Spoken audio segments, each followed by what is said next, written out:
Seti, welcome back. Welcome back. Happy Thursday. Thank you, sir. Yeah. Happy Thursday to you. Always I, good to be with you. yes, very good to be with you. I feel like I think I'm going to look forward to this as being like a weekly recap. Now, we may not always do it on like the end of a week or something. This feels close, like you can see it from here, almost the end. How's your week been, brother? How are you? It's been good. It's been busy. Lots going on. Family's always here and there.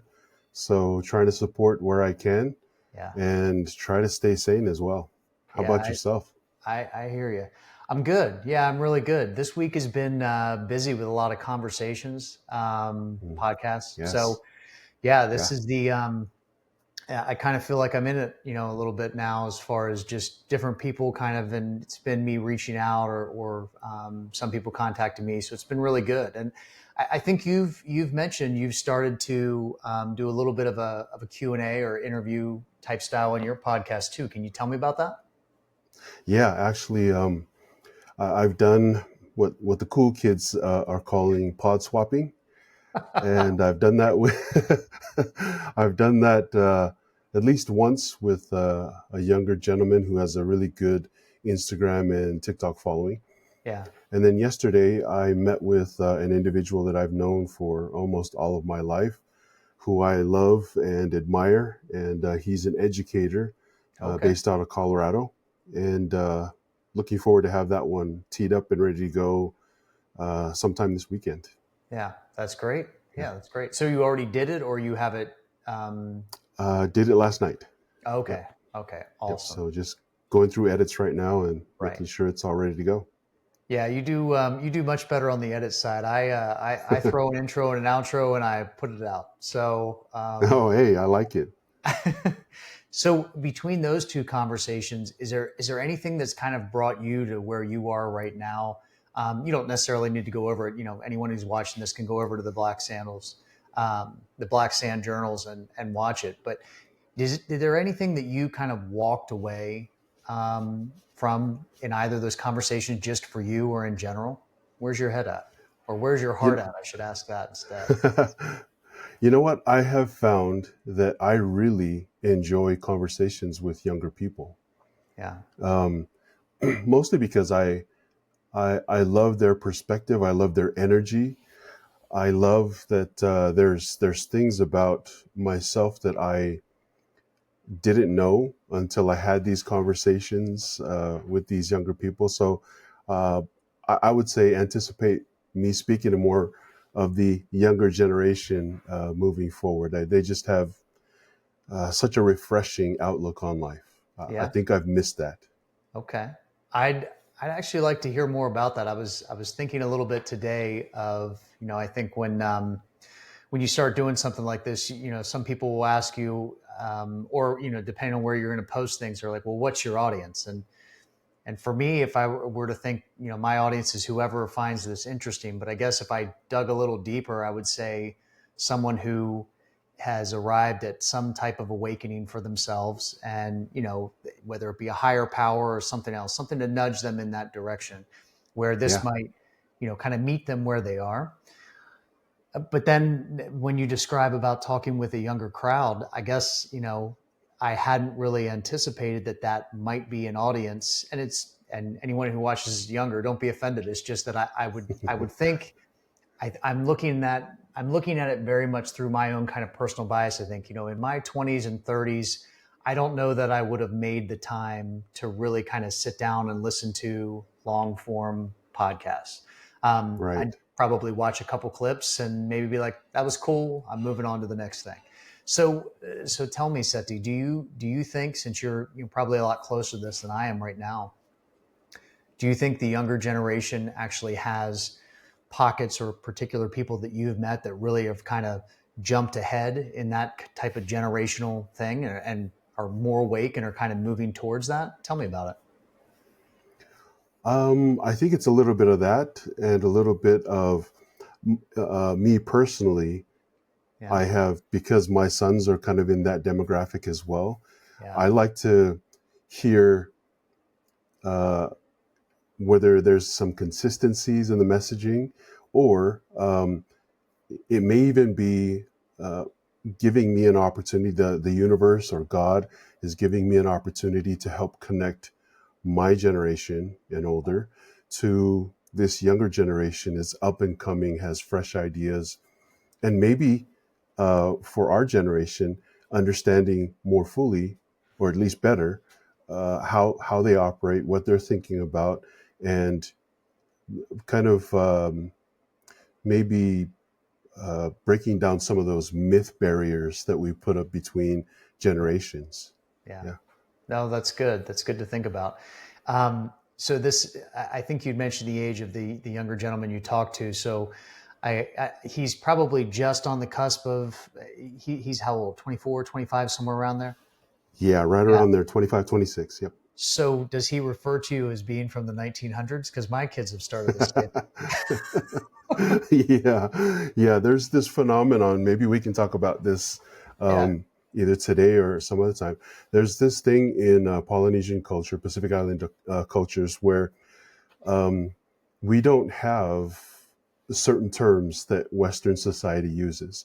yeah. What I'm There's no referring to, concept of Generation X versus millennials. yes. All right, I'd love to hear about it right now. Please tell me, because I want to. I say this with a lot of excitedness because Seti, if we were to look at Western culture and rules, you and I aren't in the same generation. And my wife loves to remind me I'm not Generation X because I was born in 1981. So, by the book, I am actually a millennial, which yeah, I'll be Yeah. whatever you call me. It's fine. So, yeah, I'd love to hear about Polynesian culture and what lens do they look through that instead of that? Yeah. So I'll explain it in this dynamic or in this way.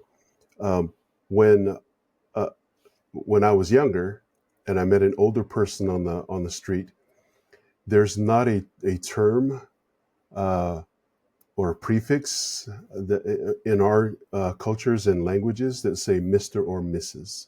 Okay. We actually refer to an older person as father or mother.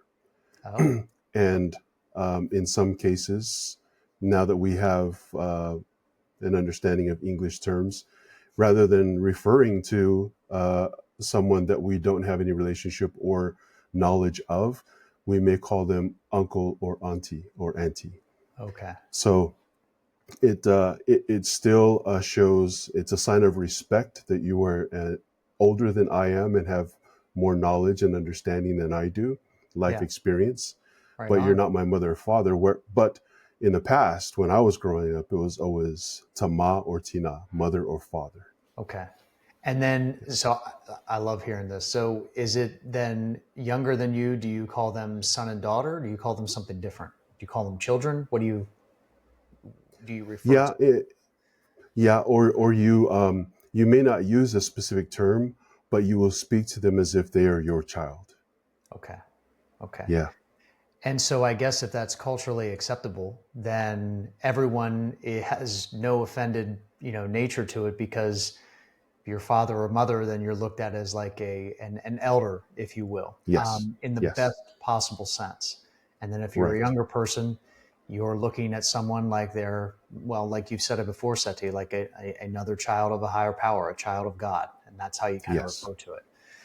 Yeah. Is that still a mainstay in Samoa or in Polynesian culture, or has it started to blend with Western at all, Western kind of terms, or is it staying right where it is, as I think it should? There is a bit of a blend. You'll see the uncle and auntie titles used mostly in Hawaii. Yeah, Um, it is it is starting to show up in Tonga and Samoa and other Pacific cultures. yeah, However, um, the that framework of mother and father is still very prevalent in the islands, yeah. which yeah, so this is my ego speaking, but sometimes I'm still trying to get used to the fact that young people now call me uncle or auntie or father.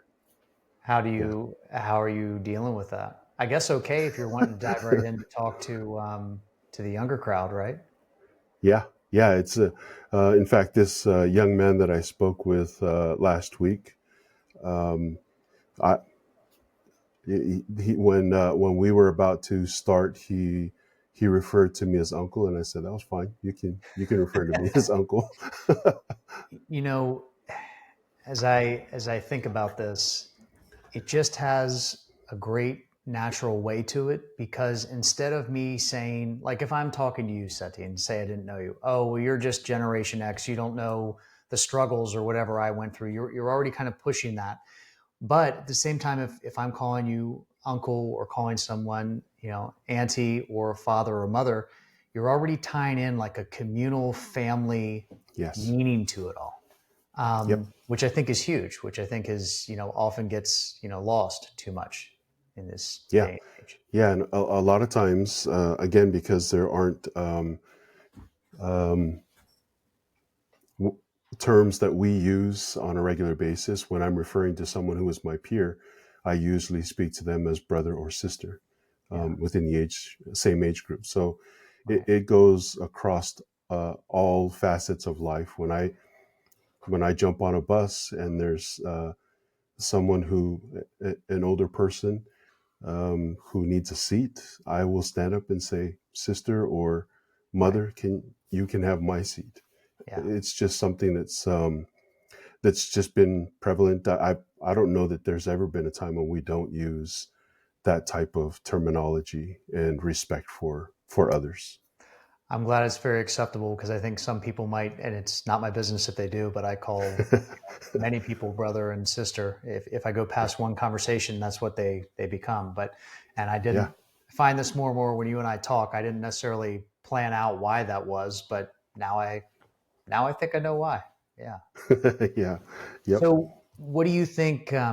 So you're wanting to talk with, a younger generation, yes. and it makes sense totally that your kids are that age, your boys are that age, so you'd want to. So where do you see that kind of taking you, from this path forward, either in your conversations on your podcast or just life in general? What do you think that means for you? I think it goes back to the last 3.5, 4 years where I was actively serving through my church calling with Yeah. this generation. I felt a kinship and a love for these young people that I'm always going to have. And being able to maintain those conversations with this age group, like I said, it helps energize me. It keeps me Yeah. excited about things that I love to talk about. And again, their perspective on spiritual things, I think for many years we have dismissed the depth and the knowledge that these young people have, especially with the advent of the internet, Yeah. because you have access to knowledge and books and things. Um, uh, even um, therapists or counseling, the terms that they use, these young people are very aware of and involved in those types of things, mental health type things that help me understand where they're coming from, how I can be better for my generation to interpret it, not necessarily interpret, but to help them blend the two generations Right. and help them with their understanding. Wow. It's very cool. I can't wait to hear more about it. It was, it was interesting to me. This just made me think of a story of my son, who's 10, so quite a bit younger. And it was kind of one of those moments where you're really proud of someone coming to this conclusion themselves, but you also have a little bit of hesitancy of what is this going to mean for them. So let me open up what that means. So I don't remember where the conversation started, but I know where it ended, which is he summarized to say, I think how we learn in school is not the right way. I don't think it's correct. And I said, and for me, I wanted to leap with excitement to be like, you're right. But the other part is he going to still finish schoolwork? Is he going to do that? So I walked through that with him, and he did. He's like, I said, look, I said, you're right to have your own beliefs. Same way I talked with you about, first time I've ever heard the question, what kind of legacy would I want to leave, for them to think for themselves. So that I want to support and nurture any way that I can. Also, at the same time, try and arm him with knowing that he's got to do certain things, get your chores done to a certain extent so you can. And he seemed to really understand that he's going to get through, school the way that he needs to. But I wanted to leave him with the fact of retain who you are, stay who you are. You're asking the right questions. That's great.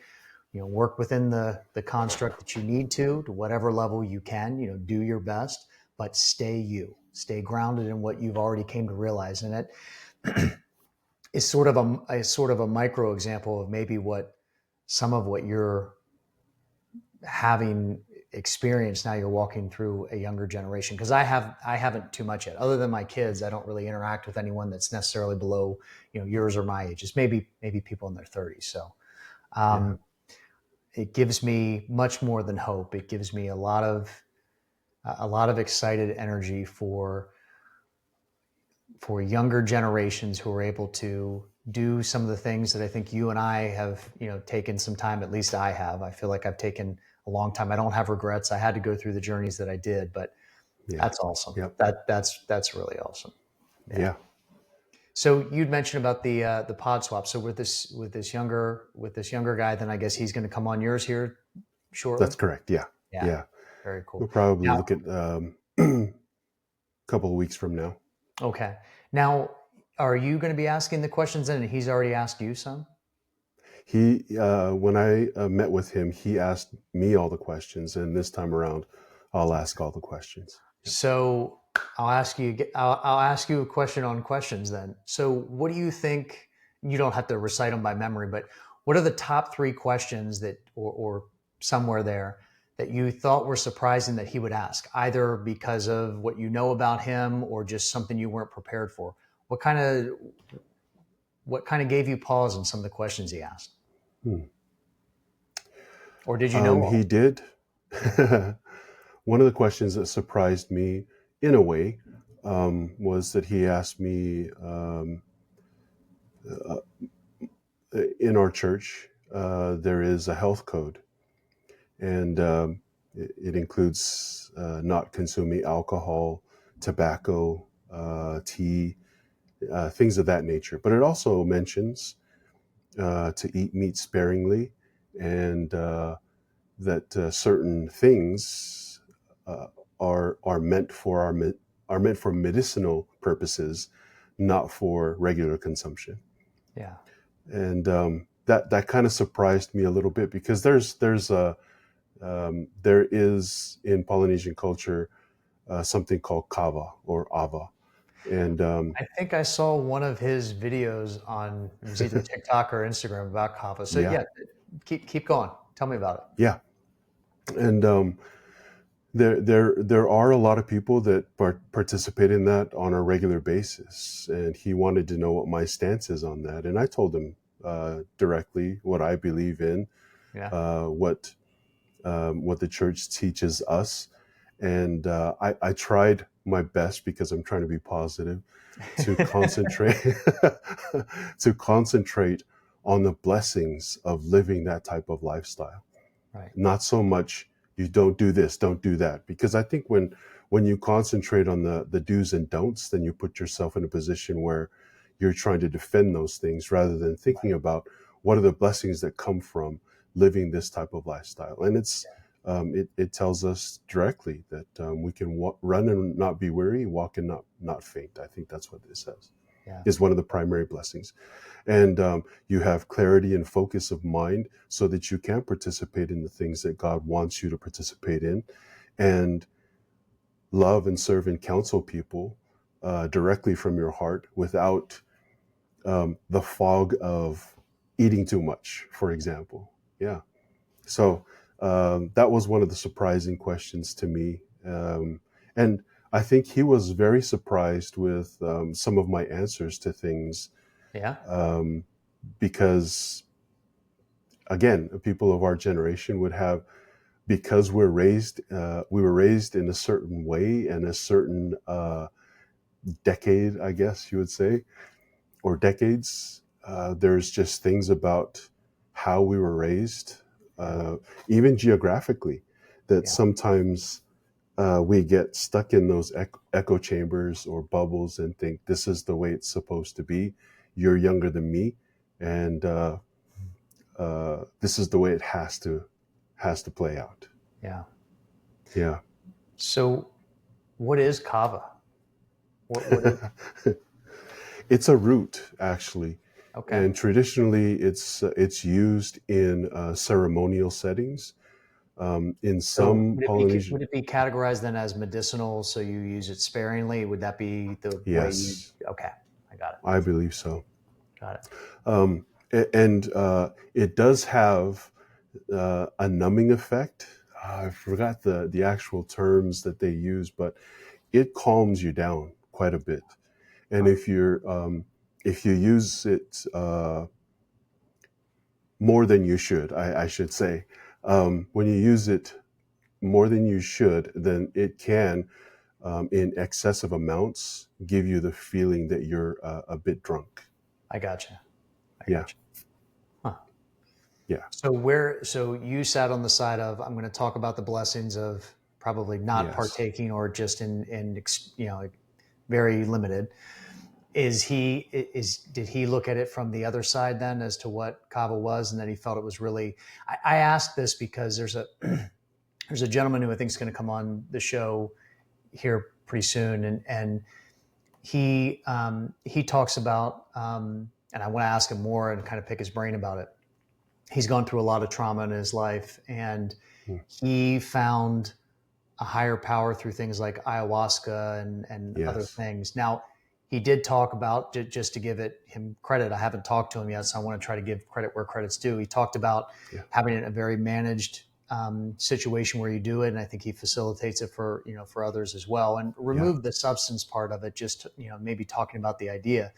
It's not like you're just.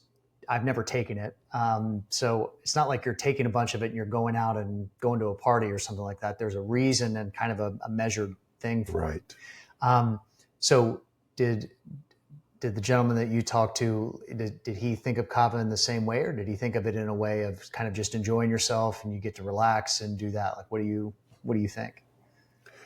You know what? I don't know that he's ever come out and said whether he's for or against it. Yeah. I think he likes to ask that question of people, because there's an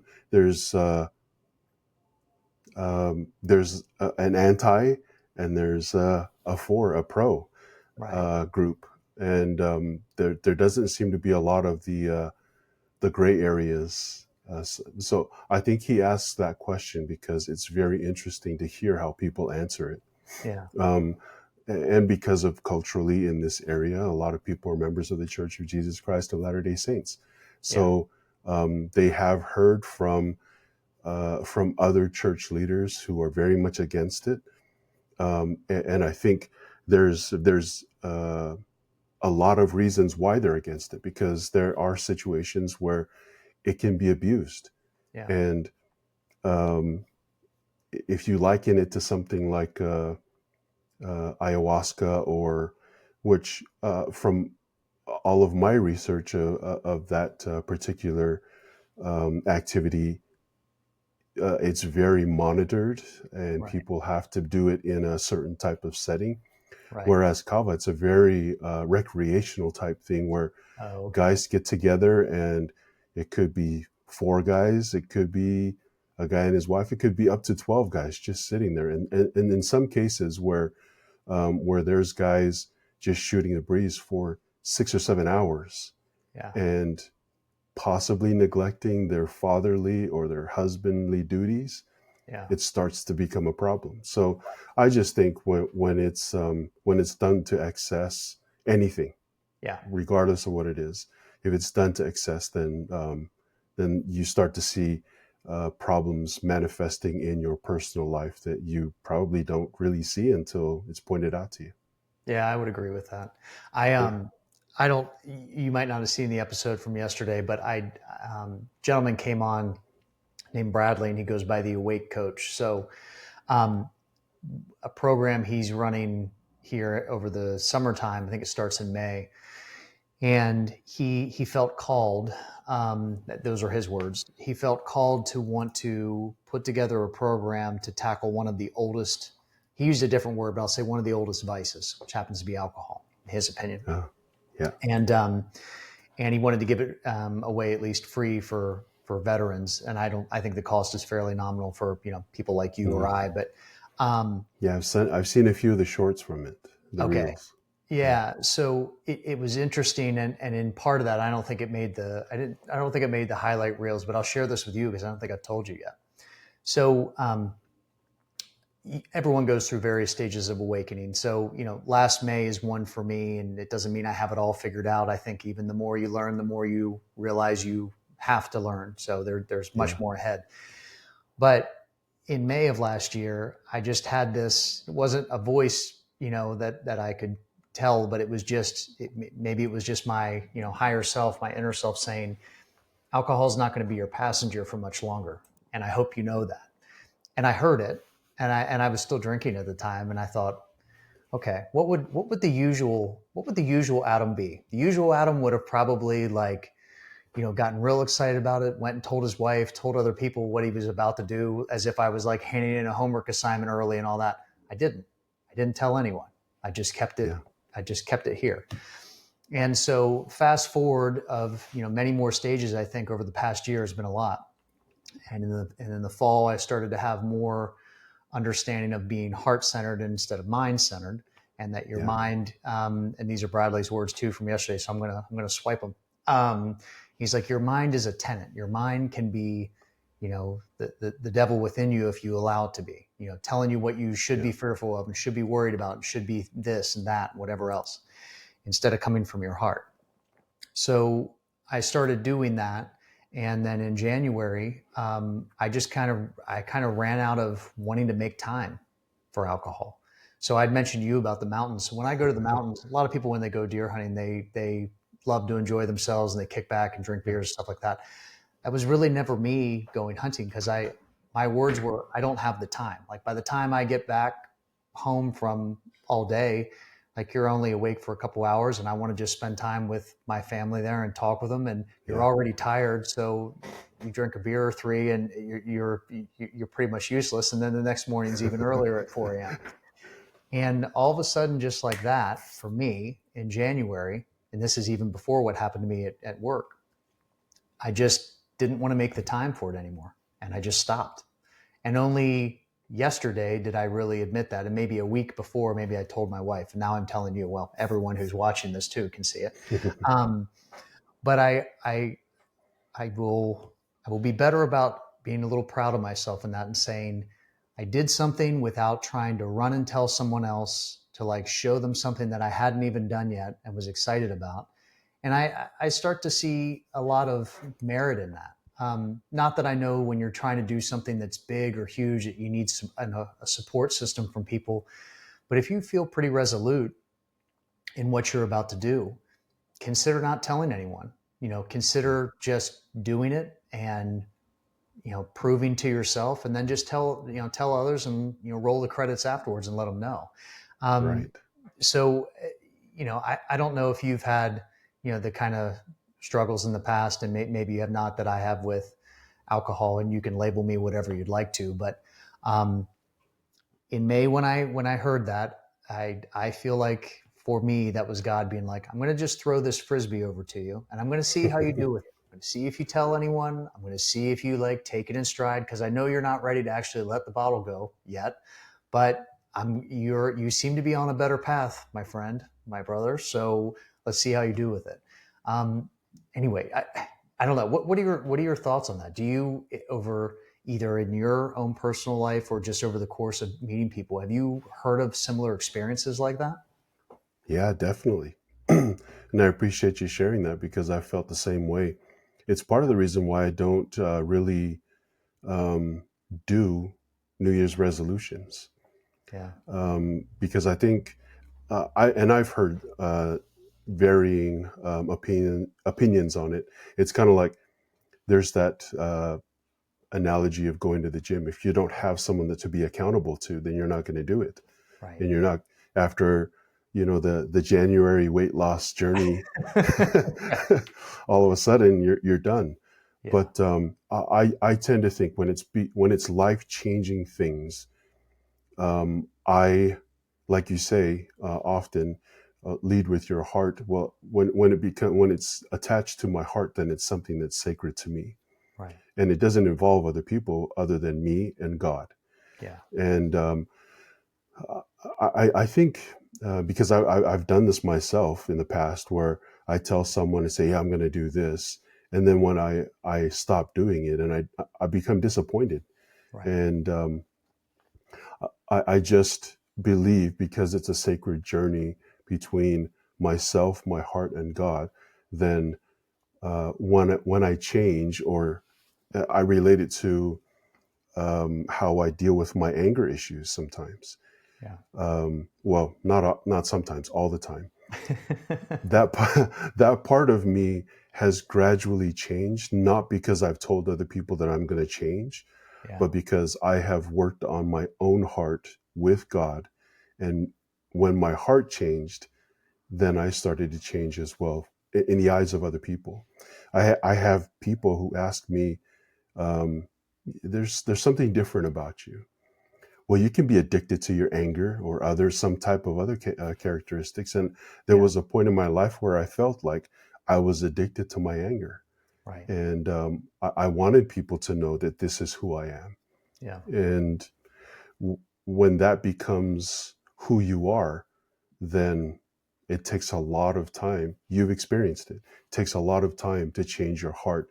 And once you change your heart, then that changes your character. Yeah. So it's sacred to me. It does. It does take a long time, and just like you mentioned, you can feel like an utter failure, not only to yourself but someone you care Yeah. about when you run and tell someone. And when you mentioned about anger, and you and I share this, maybe it presents in different ways, but um, speaking of addiction, you can, if you're not careful, you can feel more alive when you're in a fight or having Yeah. anger, because Yep. all of the probably the wrong type of juices are flowing, but you just feel, you think you feel more alive. Hmm. um, and it's harder to bite your tongue or hold back on your temper, and you can have a myriad of different ways to rationalize it. Well, I deserve this, or it's been a really hard day, so I'm going to do this, or I'm going to do Yeah. that, or I've had Yep. enough. Um, it's a really interesting concept of how much people can fall in love, myself included, with being angry, um, or feeling that you're a victim.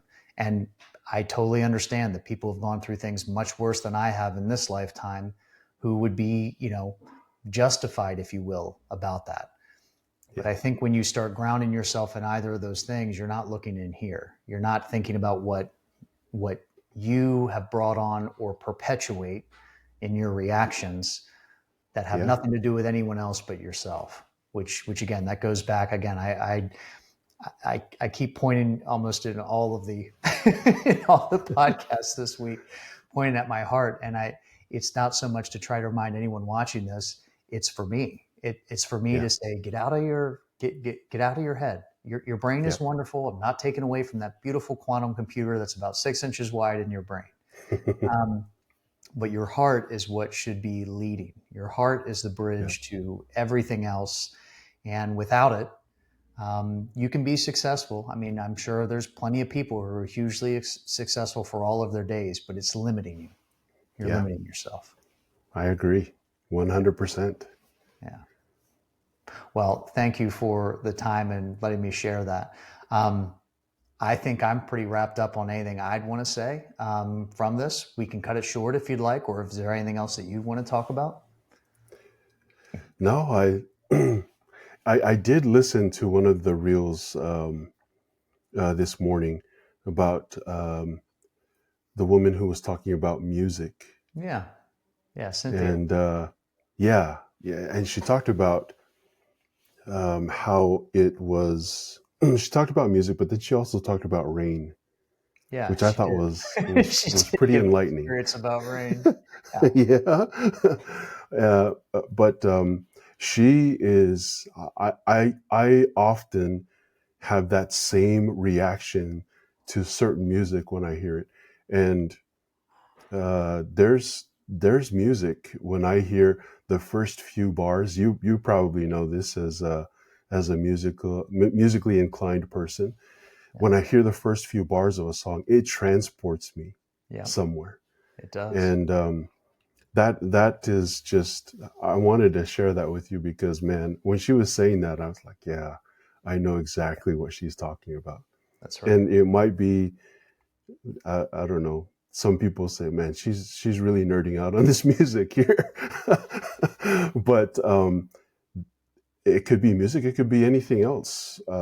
Where for some people, I watch foodies a lot as well, Yeah. and there's people that will break down food to the nth degree, and it just there's an adrenaline kick for them when they're Right. talking about certain types of foods. I Yeah. just I don't know. There's when you talk about your um, getting it to a higher plane. I think sometimes there's certain things in our nature that Yeah. God has put into us in our Yeah. DNA that is triggered by certain types of things. And music, when she said that, made a lot of sense to me. I felt the same way about rain as well. Yeah. Um, I don't know that I've really stripped down in the rain, but but I just, in fact, this past when was it was February last month, no, February. um Time's going too fast, my brother. But when I was in Samoa in February, it's the monsoon season, and man, it was raining like crazy. You got to get real And comfortable with rain then. yeah, and the people around me were like, "Oh, I'm so annoyed by this rain," but Right. it transported me back to my youth when we would just go out and enjoy being in the rain and feeling nature. Yeah. Um, and the world felt like it was at a standstill, but for us, man, it was like being in heaven. That's amazing. Yeah, Yeah. There's a quote she gave, and I want to say it was Wayne Dyer or Wayne Dwyer, but the short of it was that there's music inside all of us, and yeah, don't die. Don't leave this earth plane without your music being I've shared with heard that. others. Yeah. Yes, And it doesn't have to be music as in like yeah, notes and written down on a sheet or anything. It's whatever you want it to be. And too many times there's this thought of, well, I'm not good enough of an artist, or I'm not good enough at a project manager, I'm not good enough musician, I'm not good enough, whatever it is, whatever it is, fill in the blank. But yeah, something that each of us finds fulfilling. And I agree with you. I do think it's imprinted within our DNA. Um, yes, there's a whole another conversation I'll pull you into at some point about that. And the term I'll leave it with is God eternal within the body in each of us. yeah, And each of those is a little bit, different and unique. We're all connected. And um, everyone out there, if you just find your song, your music, your whatever that is, you're going to get there too.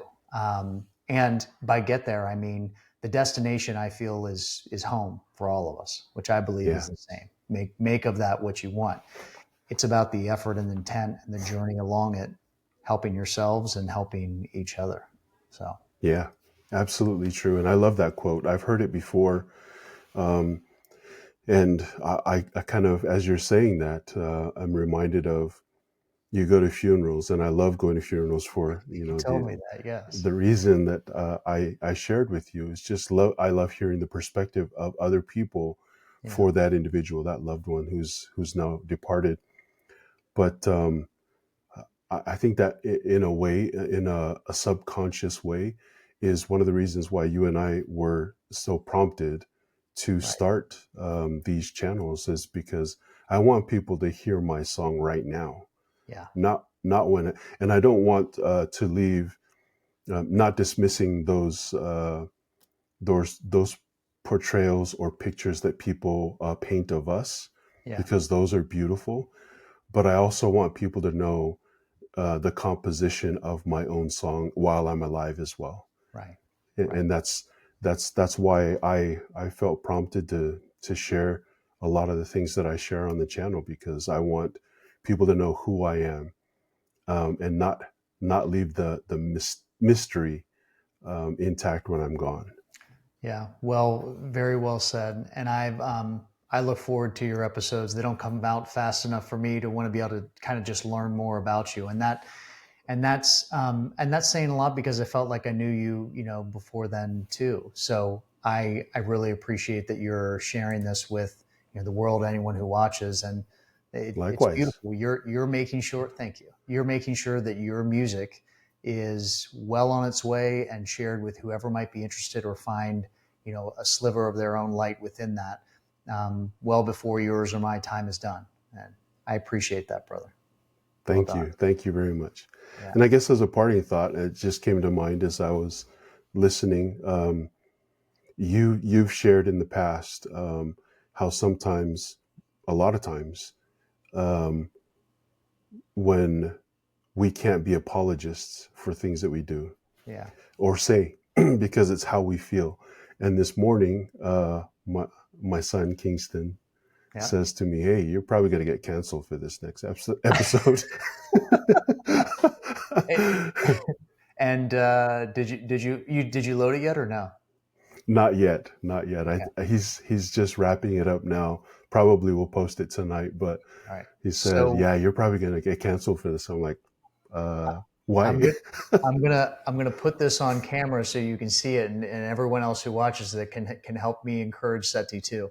So Seti, now this will be episode 14 Mm, on this channel, and two of them I didn't even try to put on YouTube, and I just knew it. Now I'll put the clips or the reels or whatever you want to call it on them, but I didn't even try because I just knew yeah, at that point I'm like it's not worth the effort of that, which is the very reason why free speech on places like and I post them on both, but either Rumble or Spotify. I do both. Um, yeah, they've never even been touched, not a pinch or anything like that. So, I think King might be onto something there, but just don't ever let that. I know you won't, but I'm going to say it anyway.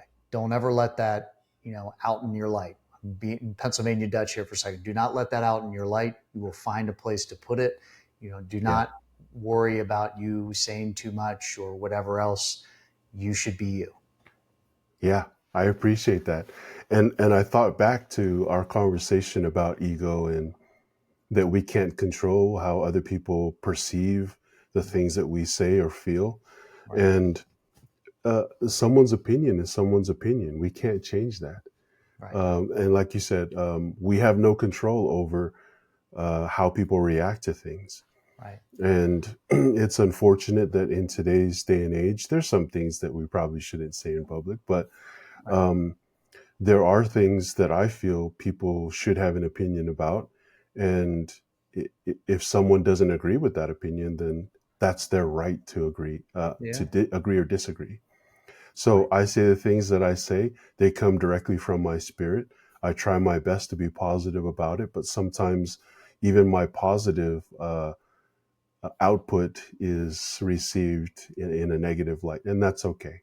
Yeah. Um, I'd rather be authentic and real than try to package a message that is relatable or okay with the masses. Yeah. So I appreciate that. Yeah, I agree. Well, tell me when this episode goes up because I definitely want to watch it now and just see what it is that you or Kingston thought was going to tank it. But you'll find a place. I've already given my shameless plug to get you on other places so that you will Thank you. not be suffering cancellation. Um, thank you, brother. I appreciate you very much. All right. Thank you. It's always a good time. Yeah, very much. Hold on for a couple minutes, okay? Sounds good. All right. Thank you, brother. Goodbye, everyone. Thank you. Take care.